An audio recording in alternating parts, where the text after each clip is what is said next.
السلام علیکم، کیسے ہیں ناظرین؟ آخر بال سفید کیوں ہوتے ہیں؟ تو چلیے آج کی ہماری ویڈیو شروع کرتے ہیں۔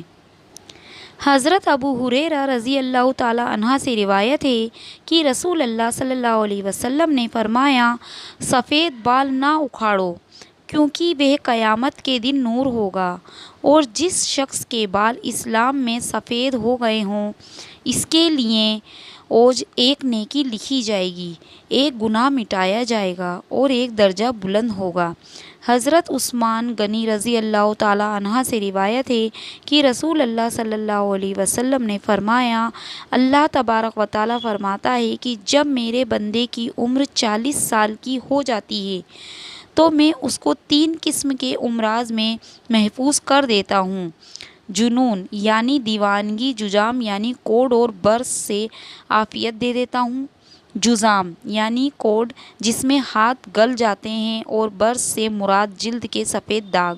مطلب یہ ہے کہ 40 کے بعد ان امراض کا وقوع بہت کم ہوتا ہے، اور جب میرے بندے کی عمر 50 برس کی ہو جاتی ہے تو اس سے حساب یسیر یعنی آسان حساب کروں گا۔ مطلب یہ ہے کہ 50 سال والے سے قیامت میں آسان اور سہل حساب ہوگا۔ جب کوئی بندہ 60 سال کی عمر کو پہنچ جاتا ہے تو میں توبہ اور رجوع اللہ کو اس کا محبوب بنا لیتا ہوں۔ مطلب یہ ہے کہ 60 سال کی عمر کے بعد توبہ سے محبت ہو جاتی ہے اور اللہ تبارک و تعالی کی طرف رجوع ہونے کی توفیق عطا ہوتی ہے۔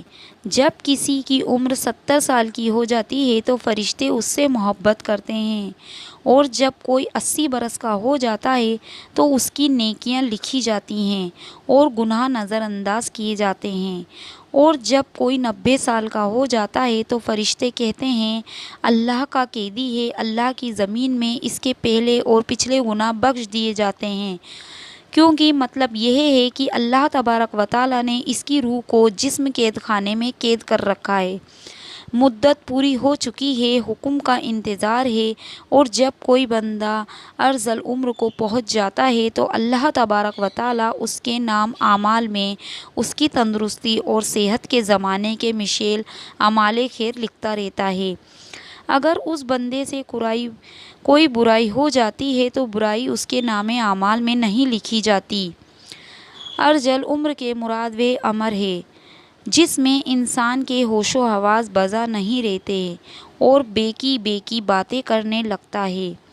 یحییٰ بن سعید سے روایت ہے کہ انہوں نے حضرت سعید بن مسیب کو یہ فرماتے ہوئے سنا کہ حضرت ابراہیم علیہ السلام جو رحمان کے دوست تھے، سب سے پہلے انسان ہیں جنہوں نے اپنے مونچھیں کتریں، اور وہ سب سے پہلے انسان ہیں جنہوں نے بڑھاپا یعنی سفید بال دیکھا۔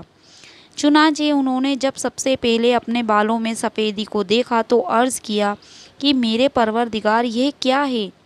پروردگار کا جواب آیا کہ ابراہیم علیہ السلام یہ وقار ہے، یعنی یہ اس بڑھاپے کی علامت ہے، علم و دانش میں اضافے کا باعث ہے اور عز و وقار کا ذریعہ ہے۔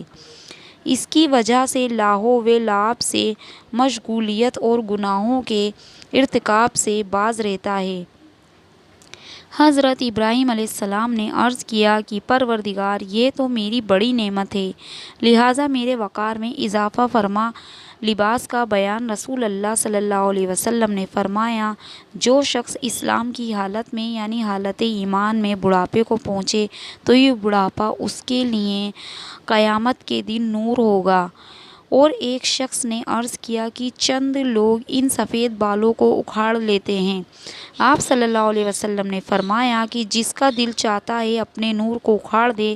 حضرت جابر رضی اللہ تعالیٰ عنہ فرماتے ہیں کہ نبی کریم صلی اللہ علیہ وسلم نے ارشاد فرمایا کہ میرے دوست جبریل علیہ السلام ابھی میرے پاس سے گئے ہیں، اور وہ کہتے ہیں کہ قسم ہے اس ذات کی جس نے آپ کو حق کے ساتھ بھیجا ہے، اللہ تبارک و تعالیٰ کے بندوں میں سے ایک بندے نے 500 سالوں تک ایک پہاڑ کی چوٹی پر عبادت کی، یہ پہاڑ سمندر کے بیچ میں ہے، یہ پہاڑ 30 مربع میل ہے، اس کے چاروں طرف سینکڑوں میل سمندر ہیں۔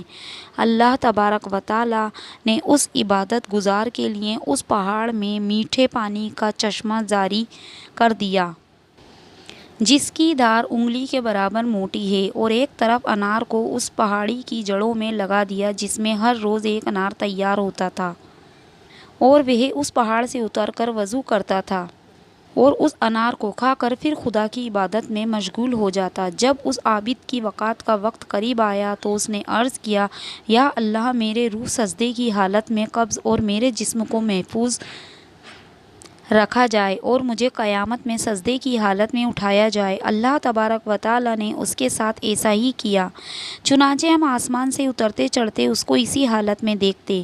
قیامت کے دن اللہ تبارک و تعالیٰ کے سامنے یہ بندہ جب حاضر کیا جائے گا تو حق تعالیٰ شانہ ارشاد فرمائیں گے، میرے بندے میری رحمت سے جنت میں داخل ہو جا۔ یہ عرض کرے گا، الہی، میرے عمل کی وجہ سے ہی جنت کیوں نہیں؟ 2 دفعہ ایسا ہی ہوگا۔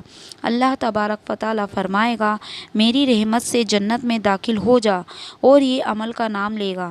اس وقت اللہ تبارک و تعالیٰ فرمائے گا کہ جو نعمتیں میں نے اس کو دی ہیں اور جو عمل اس نے کیا اس کا حساب ہوگا، تو صرف آنکھ کی نعمت ہی کے بدلے میں 500 سال کی عبادت ختم ہو جائے گی، اور باقی جسم پر جو احسانات ہیں وہ فاضل اور زید ہوں گے۔ ارشاد خود بندی ہوگا کہ میرے اس بندے کو آگ میں داخل کرو، بس وہ دوزخ کی طرف اس کو کھینچا جائے گا۔ یہ کہے گا، اے رب، مجھ کو اپنی رحمت سے جنت میں داخل کر دیجئے۔ ارشاد ہوگا، اس کو لوٹا لاؤ، چنانچہ یہ حاضر کیا جائے گا۔ اللہ تبارک و تعالیٰ فرمائے گا، اے میرے بندے، تجھے کس نے پیدا کیا؟ یہ عرض کرے گا، آپ نے پیدا کیا۔ پھر ارشاد ہوگا، 500 سالوں تک عبادت کرنے کی طاقت کس نے دی؟ یہ کہے گا، یا رب، آپ نے۔ اللہ تبارک و تعالیٰ فرمائے گا کہ پانی کی موجوں کے درمیان پہاڑ پر تجھ کو کس نے پہنچایا، اور کھارے پانی میں میٹھا پانی کا چشمہ تیرے لیے کس نے نکالا، اور انار کا درخت جو 1 سال میں 1 دفعہ پھل لاتا ہے، رات دن میں اس کو ایک پھل دینے والا کس نے بنایا؟ اور تو نے جب عرض کی کہ میری جان سجدے کی حالت میں نکلے تو میں نے یہ بات بھی تیری پوری کر دی۔ یہ عرض کرے گا، اے رب، تو نے ہی سب کچھ کیا۔ ارشاد خداوند ہوگا، یہ میری رحمت ہے اور میں اپنی رحمت سے تمہیں جنت میں داخل کرتا ہوں۔ حضرت جبریل علیہ السلام نے مجھ سے کہا، اے محمد صلی اللہ علیہ وسلم کی رحمت ہے، اللہ تعالیٰ سے دعا ہے، اللہ تعالیٰ ہمیں بھی اپنی رحمت سے جنت میں داخل فرمائے، آمین ثم آمین۔